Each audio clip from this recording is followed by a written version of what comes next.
आज के इस लेक्चर में आप सभी का स्वागत है।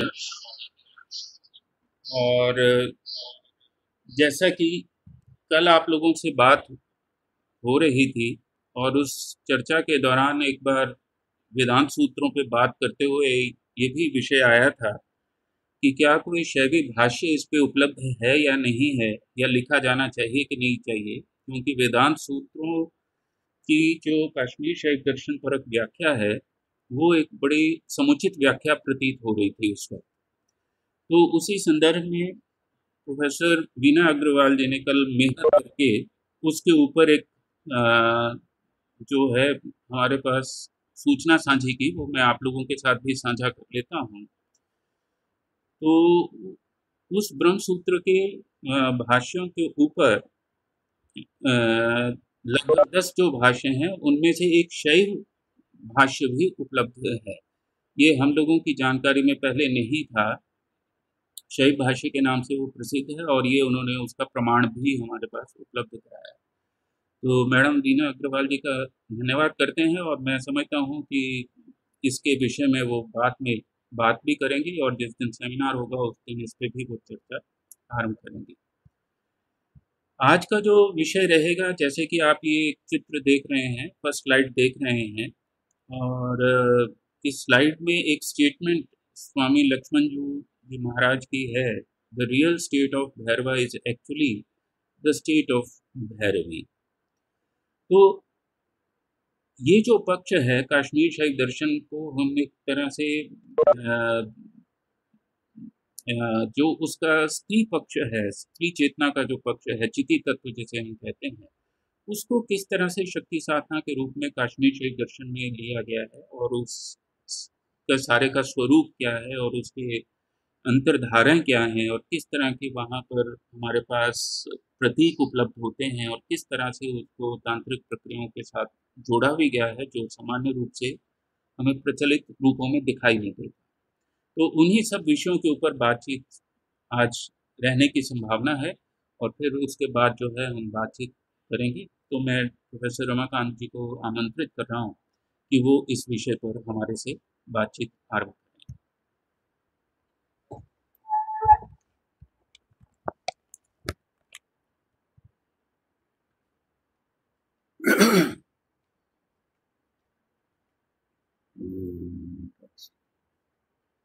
नमामि गान्धीनाथमेकालङ्कृतकुन्तलं भवानीं भवसन्तापनिर्वाणपुरःम्।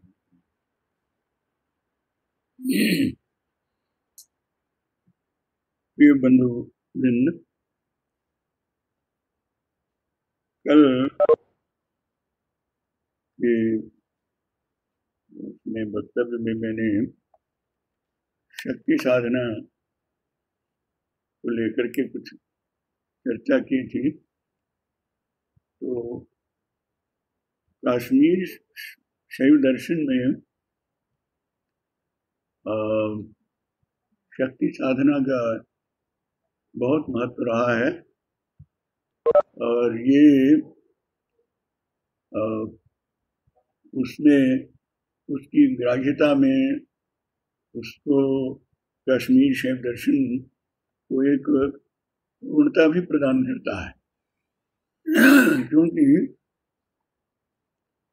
कश्मीर शैव दर्शन में जो पूर्णता की संकल्पना है, या पूर्णाहम भाव की जो संकल्पना है, वो पूर्णाहम भाव की संकल्पना बहुत ही महत्वपूर्ण है।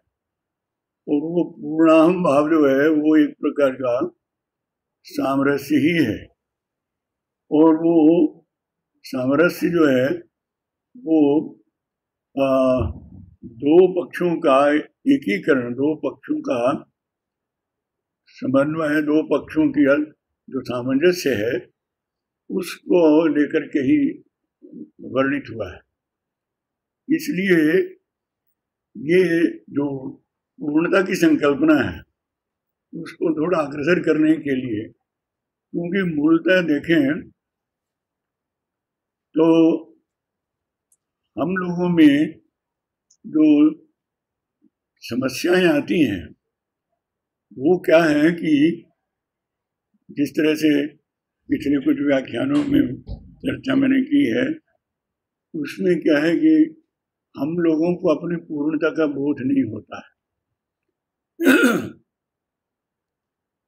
हमने इस बात को लोक जीवन के अंदर ये पूर्णचंद्र, पूर्णता परक नाम भी रखे, और पूर्णता का वो जो एक अवधारणा थी, उस पूर्णता की अवधारणा को लोक के अंदर भी पॉपुलराइज किया, और श्रुति सम्मत भी उसे माना, आगम सम्मत भी माना। दोनों तरह से उस पूर्णता की अवधारणा को हमने स्वीकार किया। लेकिन पूर्णता की जो व्यावहारिक उसमें व्याख्या पर जो चिंतन है, वो कश्मीर शैव शास्त्र की एक अपनी मौलिकता है, और ये मौलिकता को ध्यान में रख करके ही ये साधना पर कुछ चर्चा मैं करने जा रहा हूँ। क्योंकि मूलतः जो हम लोग हैं, सामान्य जन हैं, उन लोगों का एक जो अपूर्णता ख्याति है, अपनी अपूर्णता का ही बोध होते रहना है, वही अतृप्ति को, वही मोह को, वही उसमें राग को, वही 5 कंचकों का जो है वो उसको वो एक प्रकार से क्रियान्वित करता रहता है। तो इसमें जो अवेयरनेस है, उसको जो शैविज्म में, शैव शास्त्र के अंदर जिन 36 तत्वों का निरूपण किया है, उन तत्वों के निरूपण में जब हम नीचे से पृथ्वी तत्व से लेकर के शिव तत्व तक की यात्रा करते हैं, तो उसमें शक्ति तत्व जो है, वहीं से एक्चुअली जो सृष्टि प्रक्रिया है उसका आरंभ होता है। अब इस शक्ति तत्व का जो कश्मीर शैवागम के अंदर, शैव शास्त्र के अंदर जो लोगों में निरूपण हुआ, कल मैंने उस विषय में चर्चा की थी कि महात्रिपुर सुंदरी भगवती राजराजेश्वरी के स्वरूप में उसका वहाँ पर स्तवन भी हुआ, पूजन भी हुआ, और जो कश्मीर से संबद्ध लोग हैं उनके वो तो जानते ही होंगे इस बात में कि पंचस्तवी जो है, वो पंचस्तवी जो है वो एक प्रकार से 5 स्तवों का संग्रह है, जो अपने आप में पूरा काव्य बन जाता है।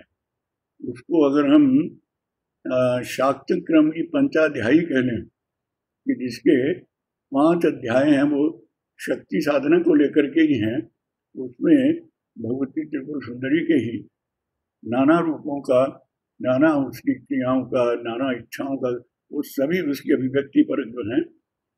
उसी में से ये एक पद मैंने पढ़ा था, जो एक मंगलाचरण के रूप में जिसका था कि जो नमामि यामिनी नाथ लेखा अलंकृत कुंडलाम, ऐसी भगवती लेखा चंद्र लेखा से अलंकृत है कुंतल केश जिनके।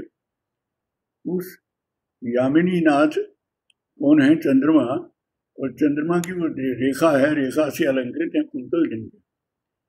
अब किस लिए स्मरण कर रहा हूँ? भवानी भव संताप निर्वाण सुधा नदी।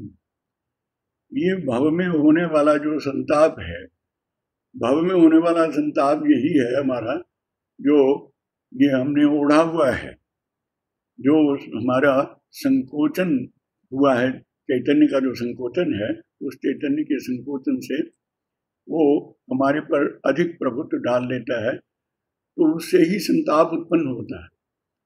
तो ये जो भव संताप है, उस भव संताप के निर्वाण करने के लिए, उसको शांत करने के लिए जो अमृत की नदी की तरह बहती है, सुधा नदी। अब आप देखिए कि शास्त्र का और मनुष्य की चेतना का और प्रकृति में बहती हुई जो नदी है, इन तीनों में कुछ एक संबंध है या नहीं है, ये साधना स्पष्ट करती है। इसलिए हम लोग उपासना क्रम के अंदर भी जब साधना में बैठते हैं, तो किसी न किसी नदी का जल भी उसमें रहता है, और नहीं भी हो तो उपासना के अंदर नदी जल की संकल्पना कर लेते हैं कि ये गंगे यमुने चैव गोदावरी सरस्वती नर्मदे सिंधु कावेरी जलेस्मिन् सन्निधिं कुरु। उस जल में नदी का अनुप्रवेश हम कर लेते हैं। नदी जो है वो भी एक भाषा है, जो शैवी भाषा है, जो ईश्वर प्रदत्त भाषा है। उसमें लोग उसका व्याकरण समझें ना समझें, लेकिन वो सभी के लिए ओपन है बिल्कुल। जो नदी का प्रवाह है, जो नदी का उठना है। ऐसी ही दूसरी जगह ध्यान करते हैं तो उसमें कहा आद्य अग्निरविंद बिंब निलय लंबत लिंगात्म भी मिश्रा रक्त सित प्रभैरनुपमैर युष्मत पदैस्तैस्त्रिभि स्वात्मोत्पादित काल्लोक निगमावस्था मरादित्रै रुद्भूतम त्रिपुरेति नाम कली यस्ते सधन्यो बुध। उसमें दुर्वासा कहते हैं कि आद्य अग्निर्बिंदु बिंब निलय, तुम्हारे जो ये बिल्कुल आदि बिंब जो स्वाभाविक रूप से ही उद्भूत हुए हैं। ये बिंब कौन से बिंब हैं? अग्नि का बिंब है, सूर्य का बिंब है, चंद्रमा का बिंब है, और ये तीन जो लिंग हैं, स्त्रीलिंग, पुल्लिंग, नपुंसक लिंग, ये तीनों लिंग ये मिश्रा रक्त सित प्रभैर अनुपमयी, और तीन जो रंग हैं ये लाल, श्वेत और मिश्र, रक्त सित प्रभैर अनुपमयी युष्मत पदैस्तैस्त्रिभि, इन तीन तीन के क्रम से जो उद्भूत तुम्हारा रूप है, तीन देह स्थूल, सूक्ष्म और पर रूप, ये तीनों रूप, तीनों देह जो हैं, इन तीनों देहों में तुम्हारा ही आलोक, तुम्हारा ही प्रकाश जो है वो उद्भूत हो रहा है। इसलिए हम सब देखते हैं कि उसमें ये जब हम चर्चा करते हैं तो ये एक साथ साधना में तीन बातों का ध्यान रखा जाता है। उसके अंदर मनुष्य जो साधक रूप में यजमान बैठा है, जो शिव की अष्टमूर्तियों में भी शामिल है और भवानी की भी अष्टमूर्तियों में शामिल है। यजमान मूर्ति भी भवानी की उपासना के अंदर उसका भी स्वरूप अष्टमूर्ति में से एक है। मनुष्य और मनुष्य के साथ एक प्रकृति का पक्ष, वो नदी है, वृक्ष है, कुछ भी उसमें वो उसके अंदर, और एक उसके अंदर ये सकल प्रमाता पशु, उसका भी उसके साथ संबंध है। मनुष्य, पशु और नदी, नदी की धारा, ये एक ऐसे त्रिक के बीच में ये एक साधना चलती है। वो साधना क्योंकि विशेष रूप में ऐसा नहीं है कि वो एक कमरे के अंदर बंद होकर के ही होती है। वो कमरे के अंदर प्रारंभिक जो है आणविक क्रिया योग के शुरुआती उपायों के अंदर वो आरंभ हो सकती है, लेकिन उसके अतिरिक्त ये जो जैसे जैसे हम थोड़ा उपाय क्रम से आगे की ओर बढ़ते हैं तो वो उसमें उच्चार रहितम वस्तु चेतसैव विचिन्तयन्, उच्चार रहित वस्तु का उसमें चित्त से ही चिंतन करते हुए भी, चलते फिरते भी, उसमें कहीं भी किसी स्थिति के अंदर भी उसका हम भावना पर जो ध्यान है उपासना का वो करते हैं। तो मैंने जिक्र किया था कि जैसे ये पंचस्तवी है, ये पंचस्तवी उसमें प्रायः सब घरों में इसका पाठ निरंतर ही होता था वहाँ पर, और इसका बड़ा महत्व इस दृष्टि से रहा कि इसका जो ये बड़ा एक विलक्षण संयोग है कि हिमालय पर लिखे गए ग्रंथों की जो मैन्युस्क्रिप्ट्स हैं, जो हस्तलेख हैं, वो हस्तलेख कहीं धुर दक्षिण तक जाकर के धुर दक्षिण में उपलब्ध होते हैं।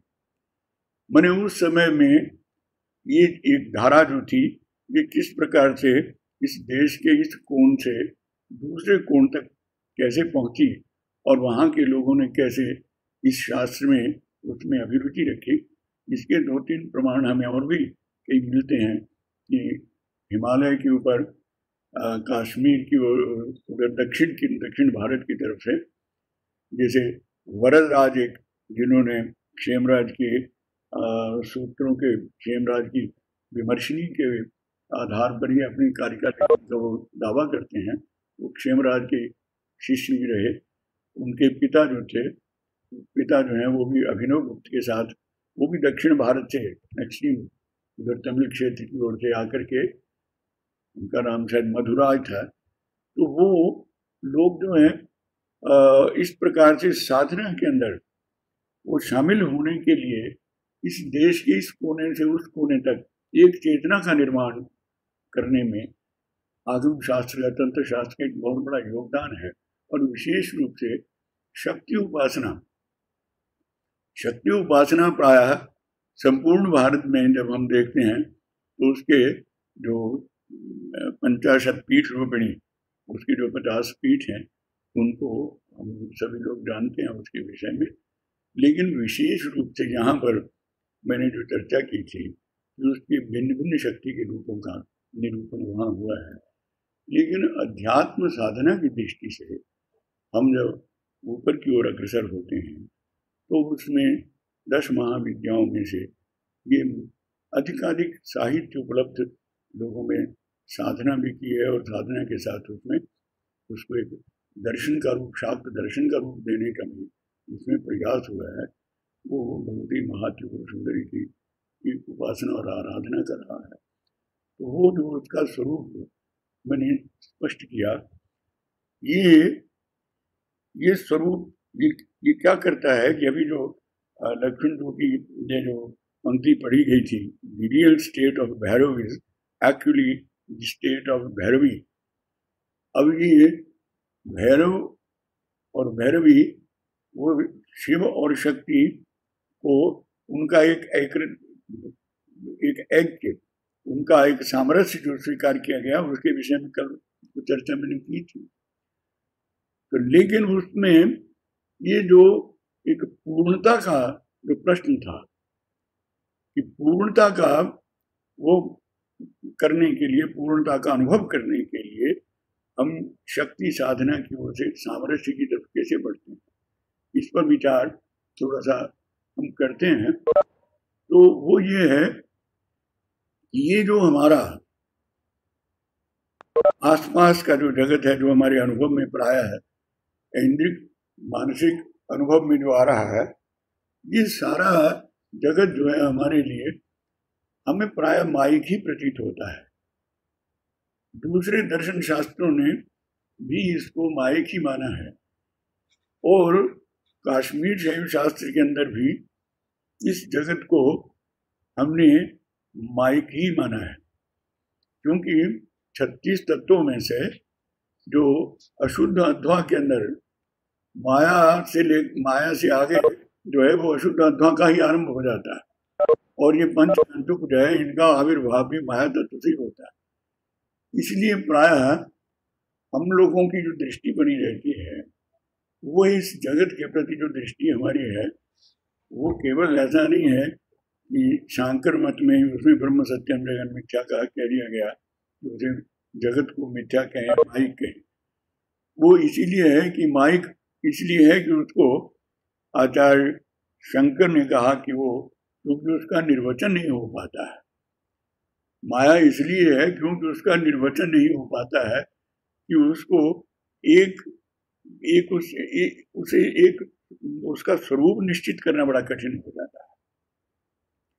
स्वरूप निश्चय में उनका आरोपण था कि अगर सचेत, अगर वो माया जो है, ये माइक जगत अगर सत हो तो फिर ये इसको नष्ट नहीं होना चाहिए, और अगर ये नहीं है, असत है, तो फिर इसका अनुभव नहीं होना चाहिए। तो इसलिए इसका अनुभव भी हमें होता है और विलय भी इसका होता है। तो असचेत न प्रतीयेत और सचेत तो न विनश्येत, तो उसका नाश नहीं होना चाहिए। तो इसलिए न ये माया जो है ये अनिर्वचनीय आत्मिका ही इसके कह करके पिंड छुड़वा लिया कि नहीं, ये जगत जो है ये सारे का सारा ऐसे ही अनिर्वचनीय माइक है, ये सारे का सारा उसमें जगत जो है, और माइक होते होते उसमें उसके ऊपर और जो चढ़ते गए उसके ऊपर आर्गुमेंट्स, उन तर्क शक्तियों ने उसको माइक के मिथ्या करते करते उसे बिल्कुल एकदम असार और अनित्य करके उसकी हम एक तरह से उपेक्षा कर जाते हैं। लेकिन शाक्त क्रम जो है वो क्रम इससे थोड़ा सा अग्रसर होता है। वो अग्रसर इस दृष्टि से होता है कि वो कहते हैं कि ये जो माइक है, इस माइक को तुम्हें ट्रांसफॉर्म कर देना है। अगर इस माइक को तुम शाक्त क्रम में, ये जो जिसको हम मिथ्या समझ रहे थे, जिसे बिल्कुल मिथ्या मोह के देश उड़न छाया पिशाच भ्रमा, ये अनुत्तराष्ट्रीय में उन्हीं प्रतीकों का प्रयोग अभिनव गुप्त भी कर रहे हैं। मिथ्या मोह के देश रज्जु छाया पिशाच भ्रमा माँ किंचित त्यजमा गृहाण विलित सदा। तुम अपने स्व की ओर अग्रसर अगर होना है तो ये रज्जु में सर्प का भ्रम हो जाना और उसमें छाया में पिशाच का भ्रम हो जाना, ये उन्होंने भी उस भ्रम को उसी रूप में रखा। लेकिन भ्रम की परिभाषा में शैव क्रम में है कि भ्रम जो है शैव क्रम में होता है कि भ्रम का मतलब वैसा नास्तित्व वाली बात नहीं है कि न वो असत है, न सत है, न ये है, न वो है। उसमें ये है कि पूर्णता का हमें ज्ञान ना होना, पूर्ण अपूर्ण का जो है उसी का हमारे पर हावी होना जो है वो भ्रम है।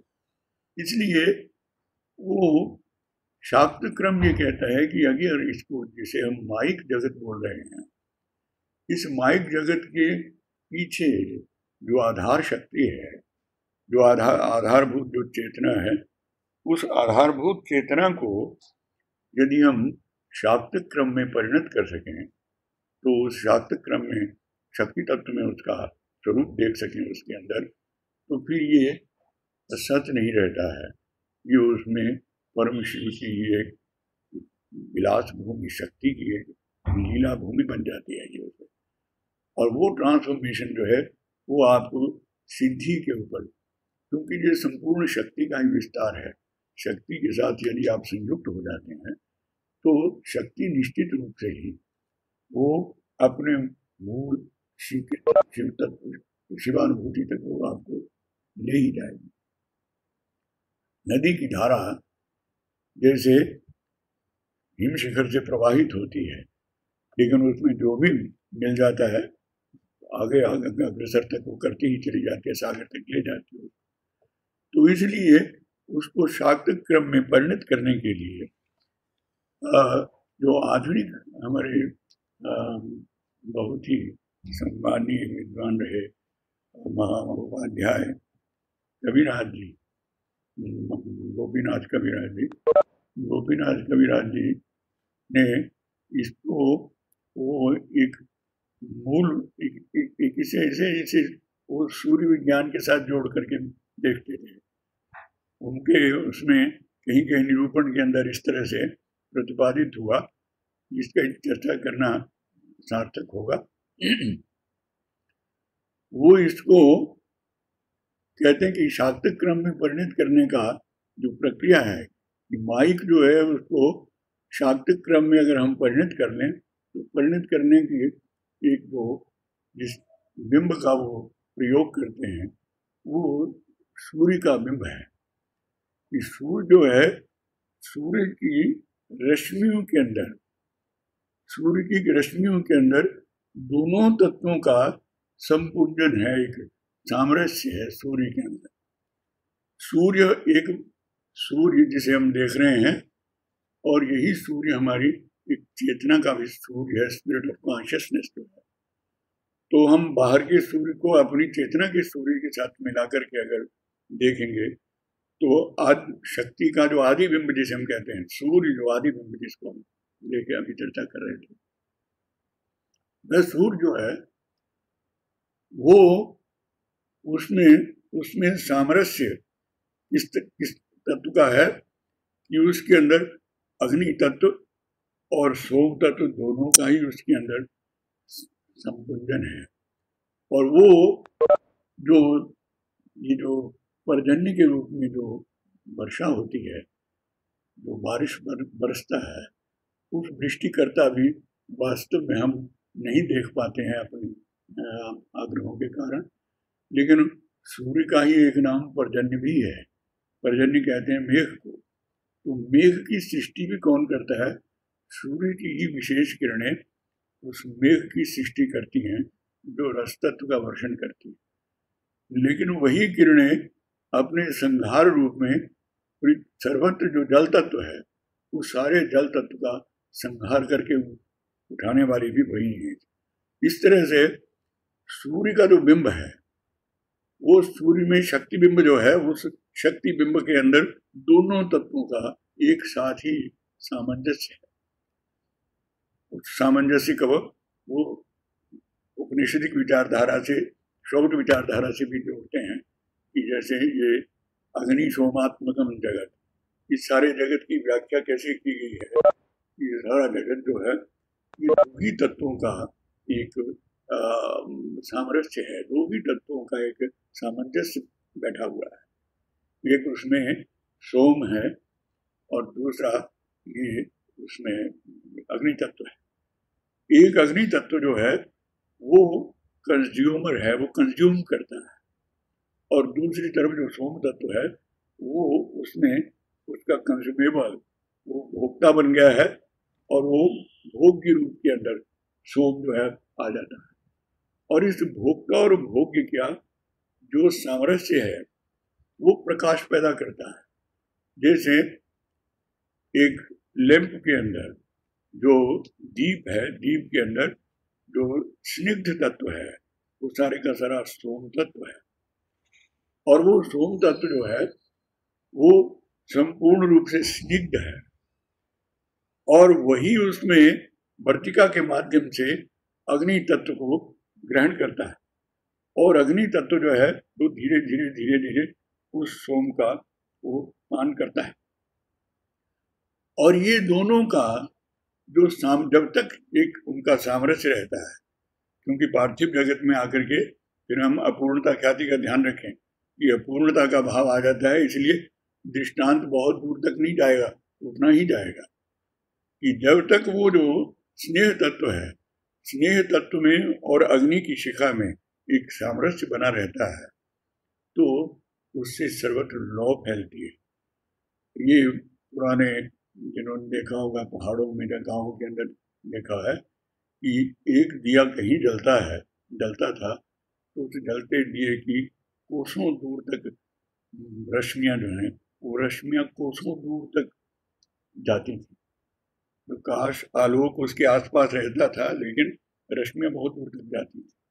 इसलिए वो कहते हैं कि ये अग्नि तत्व और सोम तत्व, ये दोनों का जो उसमें एक लय के अंदर, दोनों का एक दूसरे के अंदर जो एक पूर्णता का भाव आता है, एक पूरकता का भाव आता है, ये जो एक कॉम्प्लीमेंट करते हैं एक दूसरे को, ये जो कॉम्प्लीमेंट करना है, यही शक्ति तत्व का एक विलास है, ये शक्ति तत्व का ही।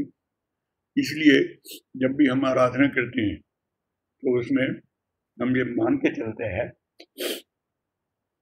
भोदीप देवी रूपस्तम कर्म साक्षी अविघ्रित यावत कर्म समाप्ति तावत त्वं सुस्थिरो। दीप जलाना ये भारतीय परंपरा का एक बड़ा मुख्य कर्म रहा है कि कोई भी उपासना, कोई भी साधना, पूजा इत्यादि के अंदर दीप प्रज्वलित किया जाता है, और दीप के उसमें विशेष रूप से एक कर्म में एक प्रकार का दीप रहता है, दूसरे में दूसरे प्रकार का रहता है, लेकिन सभी दीपों को शक्ति का ही, छोटी छोटी लघु शक्तियों के रूप में, वो लघु शक्तियों के रूप में ही उनको प्रज्वलित किया जाता है, और वहाँ उनको उस रूप में उनमें वो देखने का प्रयास भी किया जाता है। वो प्रयास क्या किया जाता है, वो दीप देवी रूपस्तम, अरे दीपक आप तो देवी का ही रूप हो।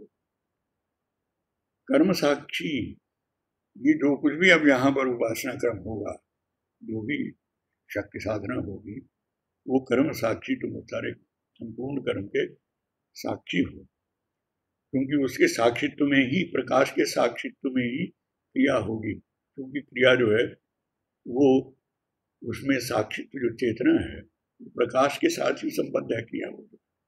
शिव की क्रिया जो है सर्वाकार योगित्व जिसके अंदर है, वो सभी घर के अंदर जितने भी पड़े हुए पदार्थ कमरे के अंदर है, उन सभी के साथ अपना आकार बना लेती। इसलिए कर्म साक्षी अविघ्न कृत, और तुम्हारी वजह से ही जो अंधता आदि से आने वाले विघ्न हैं, वो विघ्न दीपक के जलते ही कमरा जो है, अंधकार से भरा हुआ कमरा जो है वो निर्विघ्न हो जाता है, उसमें हमारी गति स्वतंत्र हो जाती है। तो स्वातंत्र की स्वतंत्रता, वो संकुचित स्वातंत्र, वो स्वातंत्र तुम्हारे अंदर भी विद्यमान। यावत कर्म समाप्ति स्यात्, इसलिए जब तक ये मेरी क्रिया शक्ति यहाँ पर इस उपासना में, जो उपासना कर्म है, जब तक इसमें ये चलती रहेगी तब तक तुम्हें स्थिर रहना होगा। तावत तुम सुस्थिर हो, तब तक तुम्हें स्थिर रहना होगा। तो दीप का उसमें जो सामरस्य है, उस सामरस्य की स्थिति को हम जब देखते हैं तो ऐसे लगता है कि मूलतः ये भैरव और भैरवी का जो संबंध है, इसको भैरव और भैरवी पद काश्मीरियों को बहुत ही प्रिय रहा है।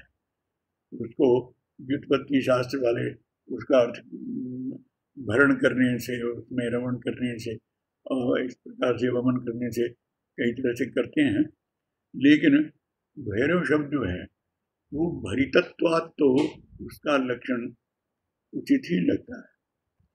और ये भैरव जो है, इस भैरव को क्या कहा गया है शिव सूत्रों के अंदर, उद्यमो भैरव है प्रोक्ता है। और इतना ही लक्षण नहीं किया गया है। उद्यमो भैरव सूत्र को जब आप वहां देखते हैं तो उसमें उद्यम को परिभाषित किया नीचे कि उद्यम क्या है। उद्यम है हमारी चेतना का, अंतश्चेतना का अंतःपरिस्पंद।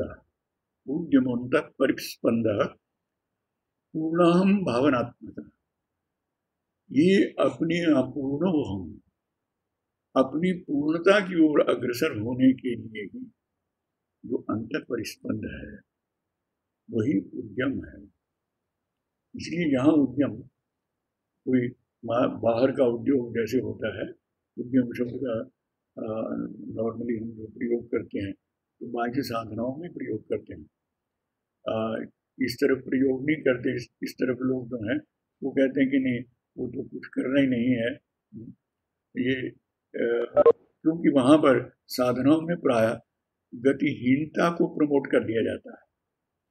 वहाँ पर ये है कि नहीं, बस बैठना है और ध्यान में बैठे हैं चुपचाप। उसने अनुपाय की स्थिति, जड़ता में भी एक अनुपाय की स्थिति बना लेते हैं। इसमें क्या करें, हमें कुछ पता नहीं कि क्या करें क्या नहीं। वो यहाँ कहते हैं कि नहीं, यहाँ पर भैरवावस्था में जाकर के भी वो अंतःपरिस्पंद है, पूर्णहम भावनात्मक है। पूर्णता अपने आप में एक सक्रिय स्पंद है।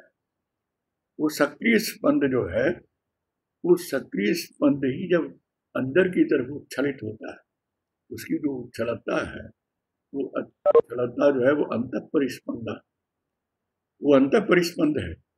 इसलिए वो जो अंतःपरिस्पंद है, वो अंतःपरिस्पंद जो है वो स्पंद क्या है, स्पंद शक्ति है। वो अपनी ही शक्ति की ओर उन्मुख हो गया।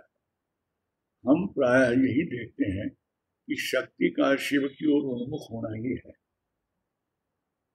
शक्ति का शिवोन्मुख जो है द्वैत शैव, उसमें क्रम के अंदर प्रायः चित्रों में, मूर्तियों के अंदर यही दिखाया जाता है।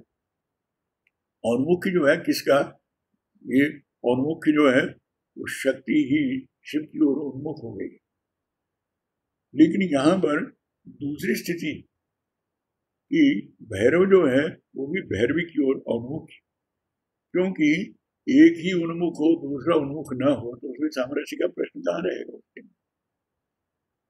तो वो सारी संकल्पना ही व्यर्थ हो जाएगी। इसलिए वहां पर वो उसकी जो भैरव की वो जो साधक जो उसमें उस अवस्था में जा रहा है, भैरव अवस्था में जा रहा है, वो अपनी पूर्णता की ओर अग्रसर हो रहा है।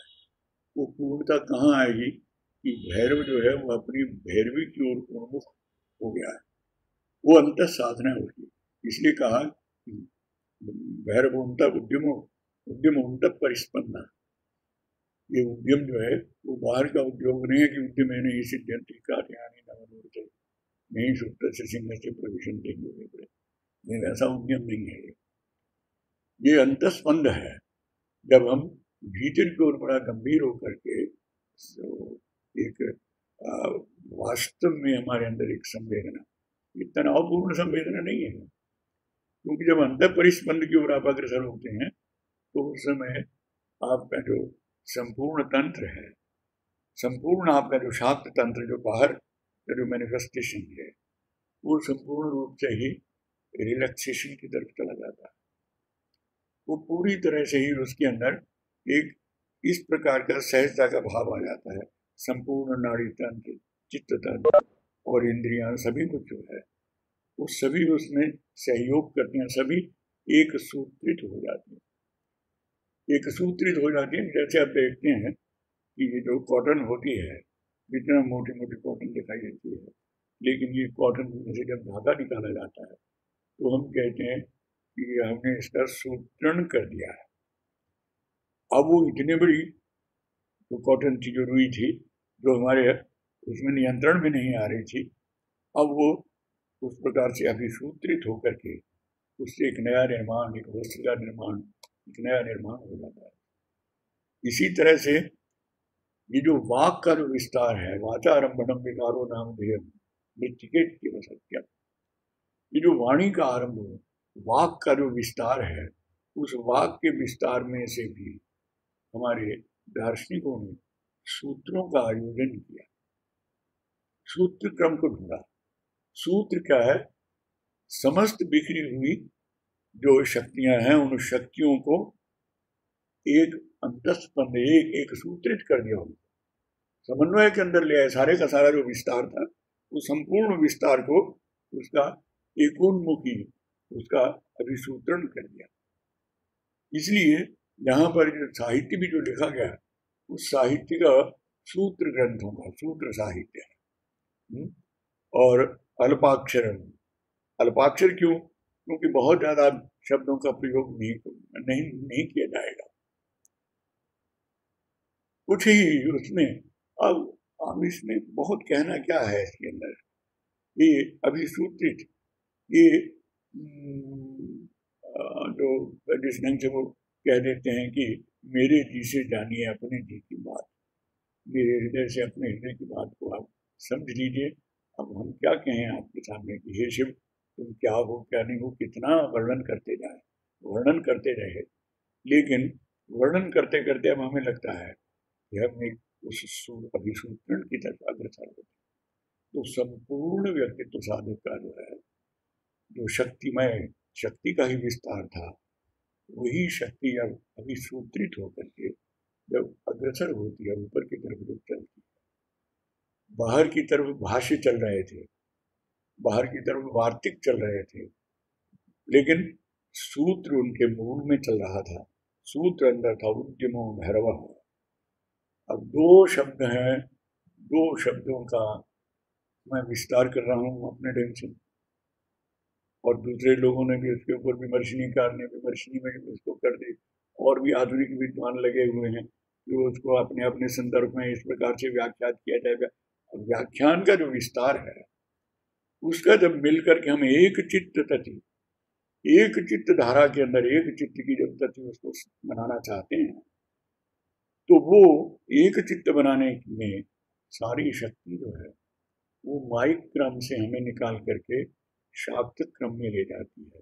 क्योंकि शाक्त क्रम में जब उसका रूपांतरण होता है तो वह वास्तव में शिवता में ही रूपांतरण होता है, वो प्रतिभिज्ञान ही है उसके अंदर।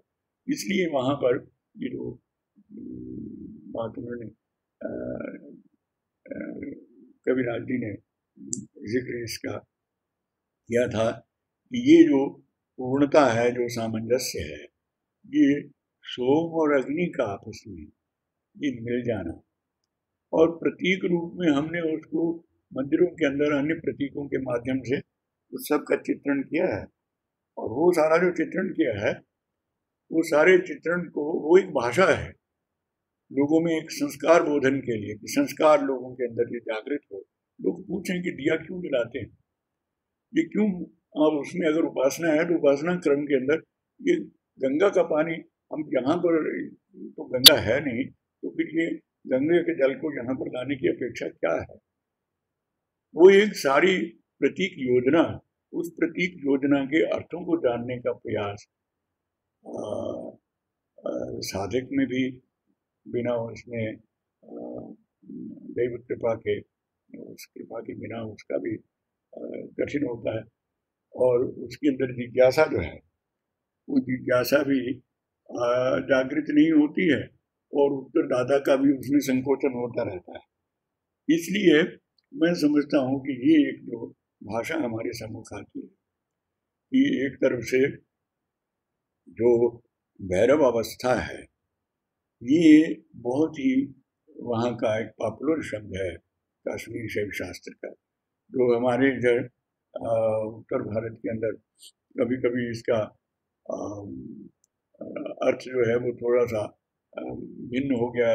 उसको भैरव लोगों ने मान लिया, और भैरव को जोड़ते जोड़ते उसके चित्र जो हैं देवी मंदिरों के अंदर चित्र ऐसे प्रस्तुत कर दिए गए कि वो बिल्कुल उसका काला रूप जो तामसिक रूप है, बिल्कुल वैसा स्वरूप बना दिया भैरव का। तो भैरव देवता जो है वो उनको तांत्रिक विचारात्मक प्रकृति के अंदर प्रयोग कर दिया गया। लेकिन मूलतः ये जो शाक्तिक क्रम का जो, क्योंकि जो शिवसूत्र हैं उन शिव सूत्रों में भी कश्मीरी परंपरा में ये बहुत सारे साधक जो हैं उनको शक्ति सूत्र के रूप में ही देखते हैं कि वो स्पंद को लेकर के, अगर स्पंद का वहाँ जिक्र है या नहीं है, लेकिन जिस प्रकार से वो क्रम को जिस ढंग से उसका आयोजन किया गया है, जिस प्रकार से वो सारी चेतना को निरूपित किया गया है उसके अंदर, वो सारे का सारा ये एक शाक्त साधना को अभिव्यंजित करता है। फिर उसके बाद उसी के साथ जुड़ा हुआ स्पंद कारिका है।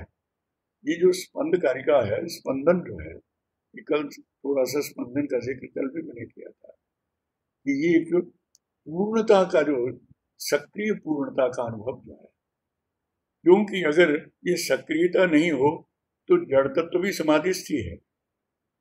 शिला में और योगी की समाधि में क्या अंतर है? शिला भी जहां थी समाधिस्थ है, वो जो पाषाण है वो अपनी अचेतनता में समाधिस्थ है, लेकिन जो समाधिस्थ है वो अपने आप को वो निर्विकल्पकता की ओर जा रहा है, लेकिन वो निर्विकल्पकता में पूर्णता का अनुभव बराबर रहता है। इसलिए ये जो पूर्णता का अनुभव है, उस पूर्णता के अनुभव की ओर अगर हम जाने का प्रयास करते हैं तो उसमें ये हमें उस अग्नि शोमात्मकम जगत सूत्र की तरफ फिर आएगा कि हमारे सामने एक मॉडल है अग्नि और सोम तत्व का, और कि अग्नि और सोम तत्व का जब सामरस्य होता है, छोटे स्तर पर एक सामरस्य जगह जगह देह के अंदर, आपके शरीर के अंदर, ये जब आप निरोग अवस्था में हैं, स्वस्थावस्था में हैं, तो भीतर सभी आपकी छोटी छोटी जो वर्किंग है बॉडी की, सारी तंतुओं की वर्किंग है, सारी जो मानसिकता की वर्किंग है, उसके भीतर एक सामरस्य का सिद्धांत ही काम कर रहा है। और यही सामरस्य का सिद्धांत जो है, ये बाह्य जगत के अंदर भी यही काम कर रहा है। जहाँ जहाँ पर उज्ज्वलता आती है, जहाँ पर वहाँ पर सामरस्य का हम एक निरूपण देख सकते हैं। इसलिए मैं समझता हूँ कि ये कश्मीरी शैव शास्त्र के अंदर भैरव को हमने संगीत में भी जोड़ा कि संगीत जो है, संगीत में ये प्रातः काल का जो राग है, उसे प्रातःकालीन राग जो है वो भैरव है, और उस भैरव में वो कर्मक स्वर हैं, उसके स्वरों में एक अद्भुत करुणा है उनके अंदर, और वो हमारे बजाने गाने की भाषा में पुराने समय में लोग जो है प्रातःकाल उसको गाते बजाते थे। और दूसरी तरफ उसमें भैरवी भी राग का नाम है, और उसमें ध्यान श्लोकों के अंदर वहाँ पर भी संगीत में वो भैरवी भैरवस्ती, भैरवी जो भैरव की पत्नी है, लेकिन पत्नी जो है वो पत्नी पति का सामरस्य है, दोनों का उन्मुखी भाव है। पति पत्नी के अंदर वो एक द्वंद्व नहीं है, अधिकारों का द्वंद्व नहीं है, वहां पर एक अधिकारों का संघर्ष नहीं है, डिमांड नहीं है कुछ भी, किसी को किसी से कुछ भी नहीं चाहिए। और मुख्य है अहैतुक और मुख्य है, ये अहैतुक जो और मुख्य है यही शाक्त चेतना का स्थिति स्वतंत्र विश्व सिद्धि हेतु, यही इससे विश्व चला। विश्व अधिकारों की मांग से नहीं चला है, अपेक्षाओं से नहीं। निरपेक्षता अपेक्षाओं के मूल में अगर नहीं है तो अपेक्षाएं अर्थहीन हो जाएंगी। इसलिए अपेक्षाओं के मूल में वो निरपेक्ष जो चेतना का दर्शन है वही मूलतः शाक्त दर्शन है। और वो शक्ति और शिव का जो सायुज्य है, सामरस्य है, सामंजस्य है, उसमें हमें वो ले जाती है। तो उस दृष्टि से मैं समझता हूँ कि कश्मीर शिव साधना का अगर पंचस्तवी वगैरह आप स्तोत्रों को पढ़ेंगे तो उसमें आपको देखेंगे कि सौंदर्य की दृष्टि भी है, लेकिन वहाँ पर सामान्य आदमी जो है बहुत सारे वो जो नामावलियाँ हैं उन नामावलियों से हो जाएगा।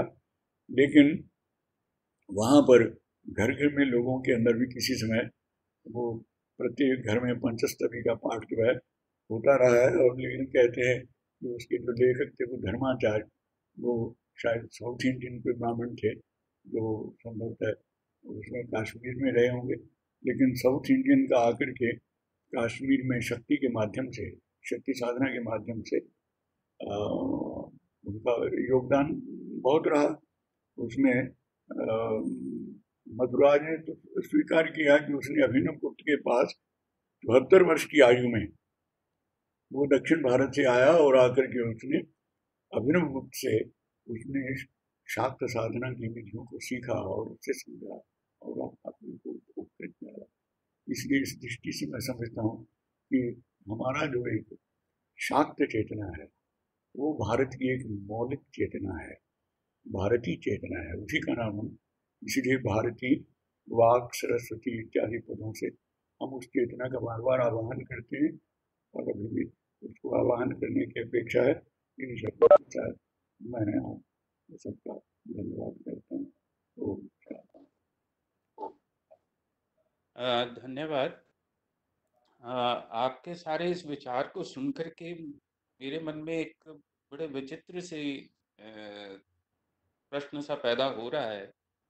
हालांकि उसको मैं स्तरीय प्रश्न तो नहीं कहूँगा, लेकिन फिर भी ये है कि जिस तरह से आपके विचार में और भाषा में एक समन्वय सभी दर्शनों का और कश्मीर शैव दर्शन में वो सारे समाहित हो रहे हैं, लेकिन हम लोग जब इस सारे विचार के प्रोसेस को देखते हैं, विभिन्न विचारों का समन्वय करने के प्रयास करते हैं, तो वो संकरता में चला जाता है। वो ऐसे लगता है कि जैसे कहीं का कोई हमने चीज़ों को कहीं से कहीं जोड़ने का प्रयास करते हैं। तो वो विचार संकरता और विचार समन्वय, इन दोनों का अगर आप थोड़ा सा अर्थ मेरे लिए स्पष्ट कर दें तो ज़्यादा उचित होगा। कि मेरे जो प्रयास रहते हैं वो संकरता में चले जाते हैं। हालांकि ये शब्द वर्ण संकर से उठाया है मैंने गीता के, लेकिन ये है कि वो विचार संकरता हम जैसे लोगों के स्तर पे रहती है, वो समन्वय में नहीं परिवर्तित हो पाती, और शायद इसीलिए वो एक इंटेलेक्चुअल प्रॉब्लम्स हम सब लोगों के साथ लगी रहती है। देखिए संकरता का जो स्वरूप है ना वो ये है कि जब आप किसी तरल पदार्थ के अंदर कोई अपने टेस्ट के लिए, अपनी रुचि के लिए तरल पदार्थ में आप बीच में उसमें अपने एक उसमें कोई दूध से वस्तु का निर्माण किया है, वस्तु का निर्माण किया और उसके बीच में आपने बादाम की गिरियाँ डाल दी और उसमें कुछ और डाल दिया है, चावल डाल दिए हैं, कुछ और डाल दिया है, तो वो एक अब वो दूध नहीं रहा सिर्फ, उसके अंदर क्योंकि उनका जो स्वरूप है उसका भी बोध आपको साथ साथ होता रहता है, ये सांकर्य होता है।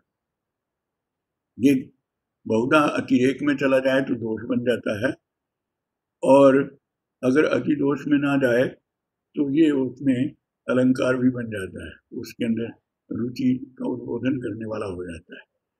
इसलिए हम लोगों का वास्तव में क्योंकि अधिक स्पष्टता न होने से सांकर्य बनता है, सांकर्य डोमिनेट कर जाता है।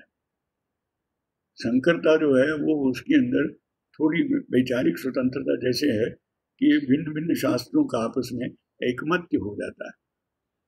अभिन्न भिन्नता जो है वो एक सांकर्य ही है, लेकिन उस भिन्नता अभेद के अंदर, अभिन्नता के अंदर जब वो अब उसका अंग बन जाते हैं तो फिर वो सांकर्य नहीं रहता है। लेकिन अगर वो भिन्नता जो है विवाद में परिणत हो जाती है तो फिर उसमें वो सांकर्य हो जाता है। और इससे भी आगे एक शब्द का प्रयोग कर देते हैं, संस्कृति शायद शब्द का प्रयोग करते थे, जिसे कहते थे कि वो आपस में जैसे तिल तंडुल का मिश्रण होता ही नहीं आपस में, वो अब बिल्कुल वैसे का वैसे रह जाते हैं।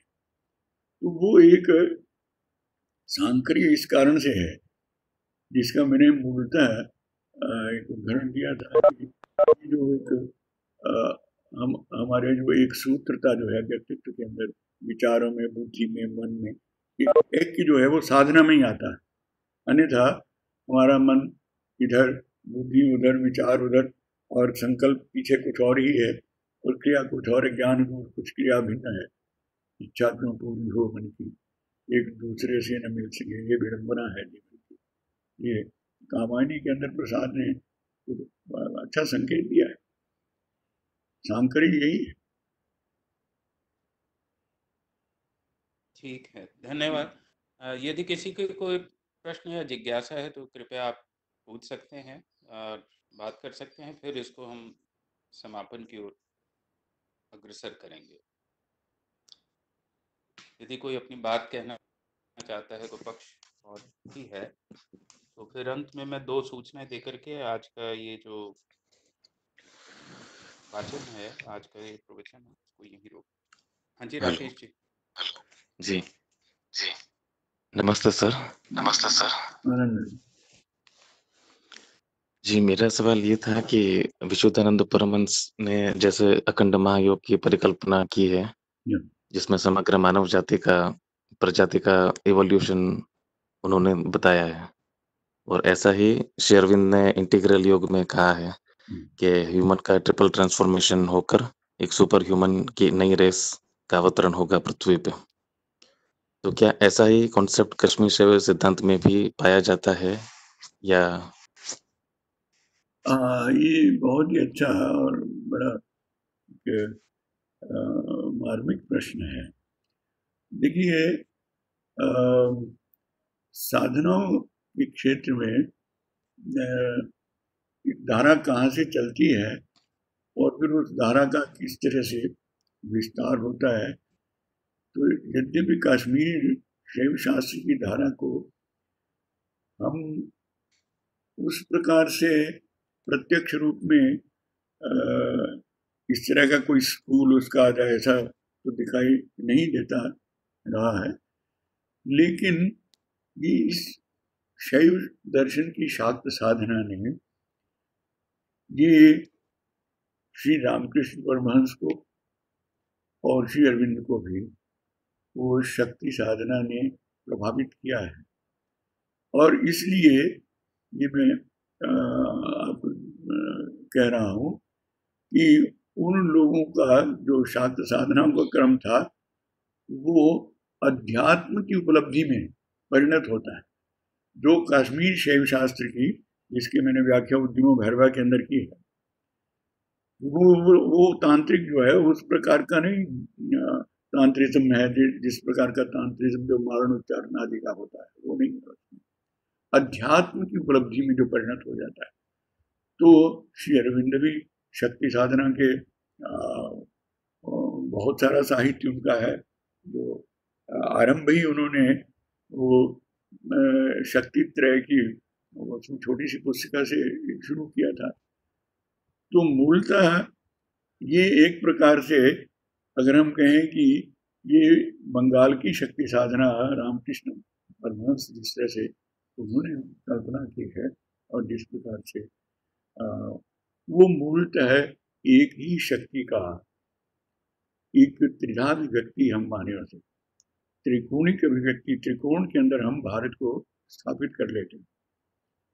ये जो है एक प्रकार से 3 कोणों में सागर बन जाता है और बीच में जो उसका जो ज्या है, उसका जो धनुष की डोरी जैसे है, वो धनुष की डोरी जो है वो हिमालय बन जाता है। तो ये पूरा एक धनुष का आकार जो है, उस धनुषाकार एक चित्र बन जाता है। तो की शक्ति साधना जो है वो तीनों में ही और काश्मीर शैव शास्त्र के अंदर क्योंकि थोड़ा दुरूह स्थान रहे, तो और बीच में ये है कि पिछले 500-600-700 वर्षों में वहाँ से 12वीं-13वीं शताब्दी के बाद वहाँ से एक प्रकार से संस्कृत का संहार ही हुआ और संस्कृत वहाँ से निकलते निकलते वहाँ से जो माइग्रेशंस होती रही हैं, तो कई बार बड़ा आश्चर्य होता है कि महाराष्ट्र में, दक्षिण भारत में इधर उधर बहुत ज़्यादा कश्मीरी लोगों का वहाँ आना जाना रहा और वो लोग माइग्रेशंस के अंदर भी गए और तरह से भी चले गए। तो ये तीनों थोड़ा सा उसमें से एक अपने अपने, अगर उसको अंतर को देख लें, ये अपने अपने परिवेश के अनुसार उन्होंने उसका व्याख्यान किया है, लेकिन तीनों ही एकमत्य हैं। तो कालिक्रम हो, कालिक्रम का भी शैव क्रम के अंदर बहुत मार्मिक निरूपण है। वो कालिक्रम हो, महात्रिपुर सुंदरी क्रम हो, ताराम चितोय प्लवे, तारा का क्रम हो, बौद्धों की देवी का क्रम हो, उसका कोई एक ऐक्य है उनमें। शैव शास्त्र के अंदर भी उसका स्वरूप बड़ा मुक्त भाव से है। ओके सर, धन्यवाद। यदि किसी की कोई बात और शेष है तो वो कृपया पूछ लीजिए, बात कर लीजिए आप लोग। और फिर सूचनाओं के साथ एक सूचनाएं हैं जो मैं आप लोगों के साथ साझी करना चाहता हूँ। एक तो ये कि ये आज ये समाप्त हो रहा है इसका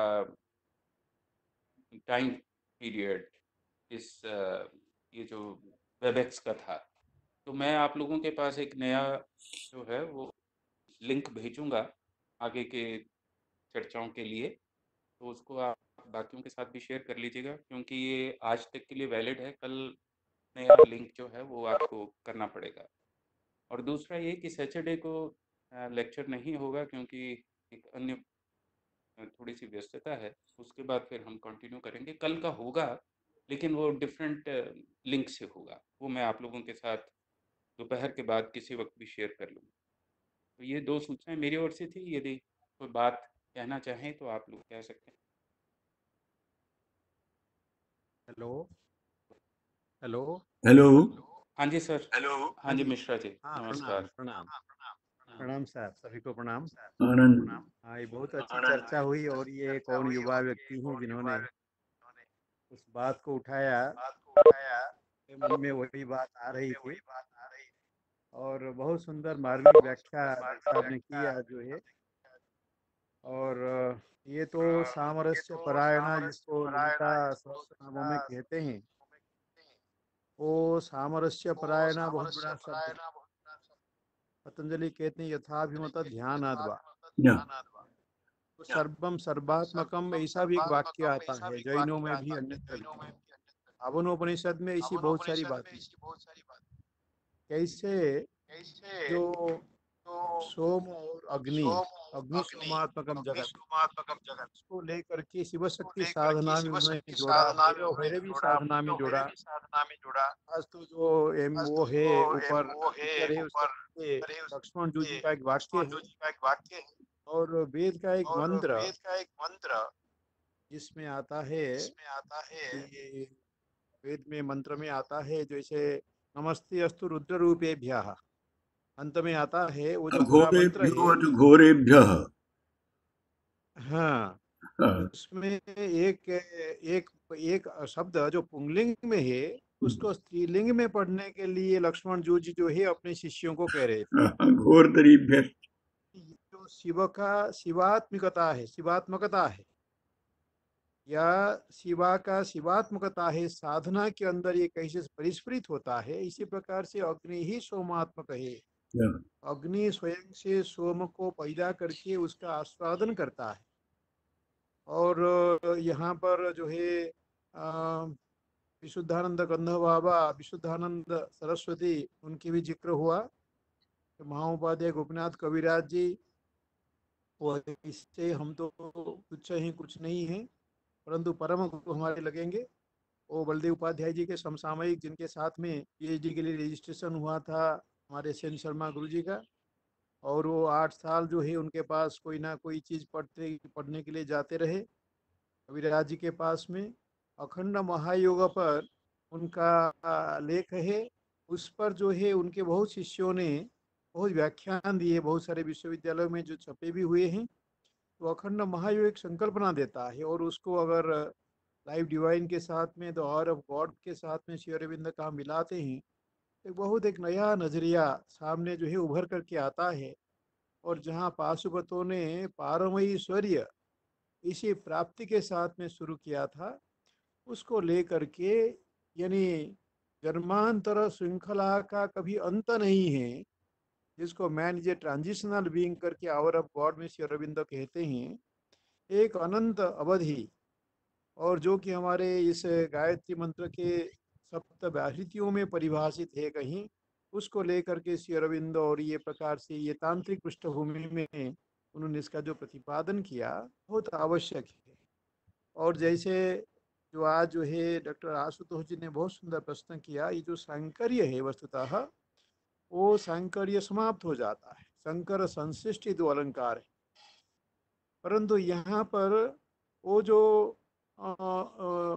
विधानों का सांकर्य है उसको समाप्त करके देखिए कि अद्वैत है, सांख्य मत है, योग मत है, जितने भी दर्शनों का मत है, प्रस्थान भेद के अंदर जाएंगे तो सर्वांत में काश्मीर शैव दर्शन सामने आता है। और गोपीनाथ कविराज जी का यही कथन था कि काश्मीर शैव दृष्टि जो त्रिक दृष्टि है, उससे परे और कोई दृष्टि जो है नहीं बन सकती। फिर उसी त्रिक दृष्टि के अंदर उन्होंने जो अखंड महायोग की संकल्पना है उसको भी जो है स्थापित किया था।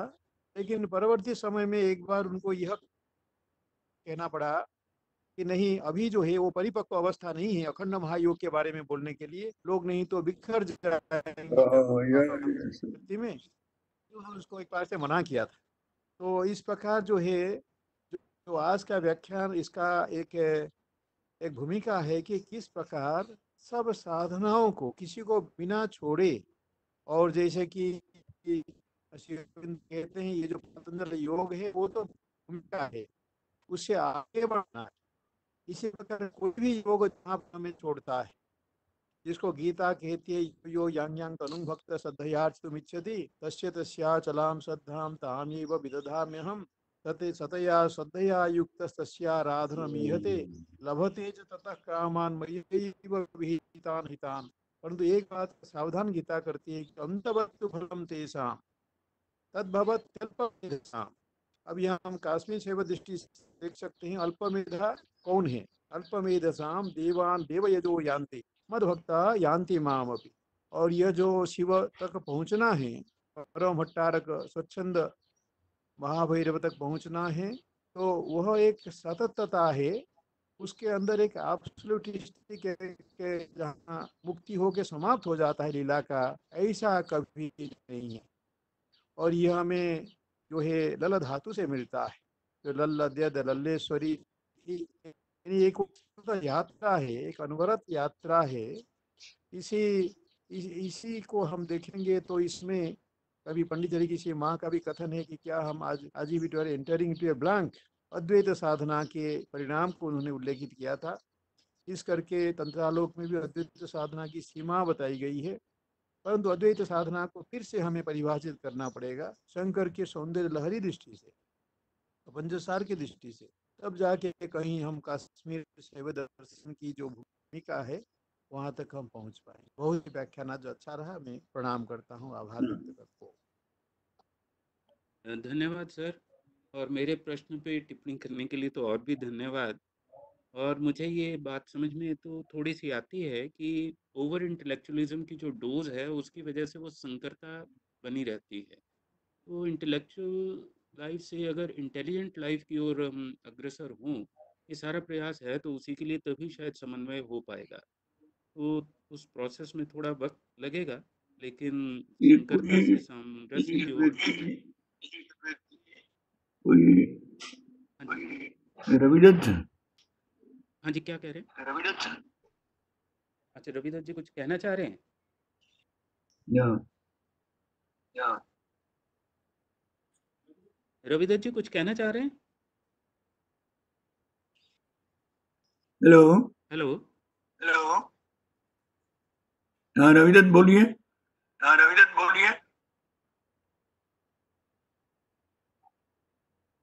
नहीं, मेरा ख्याल है आज का फिर इस विचार सत्र का हम निवेश यहीं पे करते हैं। और जैसा कि मैंने आप सभी को बताया कि मैं एक नया लिंक भेजूंगा, उसी पर हम अग्रसर होंगे। और शनिवार को लेक्चर नहीं हो पाएगा, और फिर बाकी हम कंटिन्यू करेंगे। और इन्हीं सब शब्दों के साथ आप सभी के प्रति मैं आभार व्यक्त करता हूँ, धन्यवाद ज्ञापित करता हूँ कि आप लोग सभी जुड़े, और इस शैवी साधना में, ये भी वैचारिक साधना है, तो बहुत अधिक अपेक्षित है। और आज के समय में तो इसकी अपेक्षा बहुत अधिक, संगतता बहुत अधिक सिद्ध है। तो उसके लिए आप सभी का आभार। और अब आप सभी मीटिंग छोड़ सकते हैं।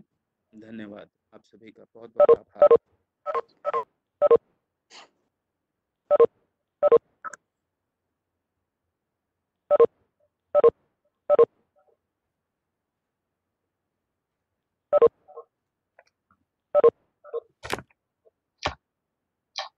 ओके, नेटवर्क की वजह